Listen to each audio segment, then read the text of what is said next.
Hey everyone, welcome to a new episode of Myths Beyond the Games. This is the Gamer Mom here, and today we are tackling the Trail of Treats in The Witcher 3. So in the game, the Trail of Treats is a path lined with actual treats to lead unsuspecting children to the Ladies of the Wood, likely as an offering on the part of surrounding villages to ensure the ladies' continued protection of the area. How did you wind up here? My father brought me. Told me to follow the Trail of Treats and eat my fill. He said he would wait. So I started down the trail, but then I saw a butterfly, and I ran to catch it, and I lost my way. Your father, why did he have you follow the Trail of Treats? Do you know? Because we had nap to break our fast with. I don't understand. I was naughty. Broke a jug. Spilled all our milk. Your parents must have been angry. Mother said I should be spanked, but Father said it wouldn't do no good. Too many mouths to feed anyway. Sending me down the Trail of Treats, that would solve things. We know, of course, that these children are temporarily taken care of by slaves of the ladies. Though it is never overtly said, they are likely being fattened up for the slaughter, as the ladies, more aptly named the Crones, are eaters of human flesh. They can't be accurately described as cannibals, as they aren't themselves humans. According to the bestiary, they are relics, meaning that their existence predates the conjunction of the spheres, which is when humans actually started coming into existence. The inspiration behind this is quite obviously the story of Hansel and Gretel, made famous by the Grimm brothers. This particular story was apparently inspired by the German-Finnish folklore index known as the Arne Thomsen Uther Index, or the ATU. The original tale likely came into existence sometime between 1250 and 1500 CE, some 3+ centuries before the brothers Grimm. There are many different variations of the tale, but they all seem to agree on some basic points, such as this. A poor woodcutter and his abusive wife agree to abandon their children in the woods so that they themselves don't starve.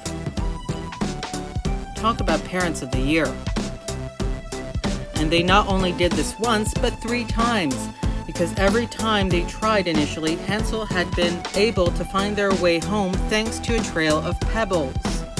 The 3rd time, however, Hansel had used breadcrumbs, meaning that birds had eaten their trail before they could even use it.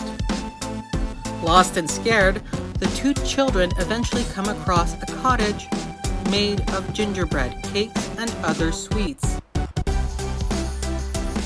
Exhausted and hungry, they start to eat the roof. Just then, a quote-unquote very old woman emerges so as to lure them in with the promise of soft beds and even more treats.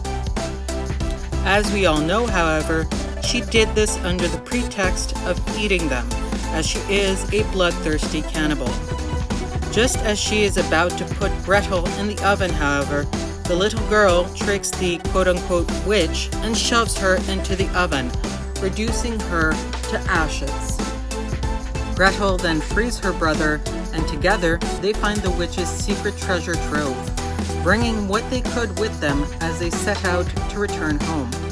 The poor woodcutter's wife having by then perished for reasons unknown, he was overjoyed to find his children alive and well, and they lived happily ever after. There are other similar folkloric tales such as Finette Sendren, Vasilisa the Beautiful, the Lost Children, and Old Gruel, but the best known by far, obviously, is the Hansel and Gretel tale. Though in all of those instances it is the children who save themselves, in The Witcher it is the titular character who decides their fate. Either way, the choice has little impact on the main storyline.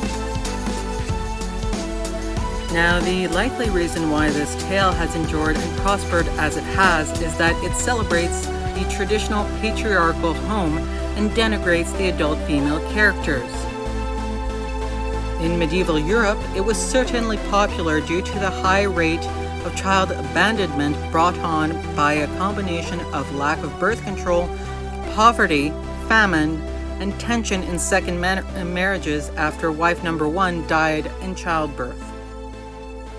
Another reason it may have remained such a fixture in the fantasy world is the rite of passage type narrative where oral greed is purged and dependence put away. That's all for today's episodes of Myths Beyond the Games. I hope you enjoyed it, and please hit that like button if you did.